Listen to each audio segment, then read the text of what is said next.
Okay, so I'm doing an EDC update real quick. I haven't been making many videos lately, so I thought I'd start out again with EDC update. So first off is the keys, and on the keys is just a Leatherman flashlight, pretty bright. And then this is the Leatherman style, and then just the car keys, the paracord fob.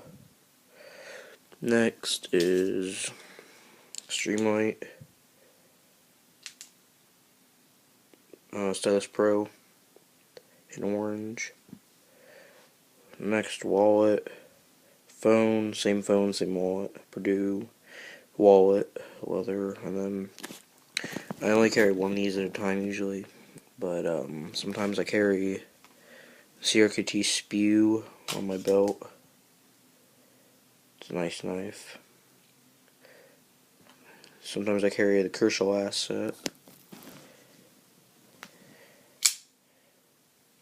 If I'm not carrying that, I'll carry the Leak.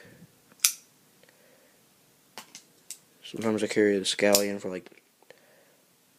if I'm going to work or something, or I have smaller jobs to do throughout the day. A lot, like lately, it's been the OD2. A lot. Mostly this one, then after that it's the K-bar. The K-bar is more for church. Like tomorrow I'll carry this because I have church in the morning. So it's a nice little knife though. Okay guys, that's it. I'll see you later.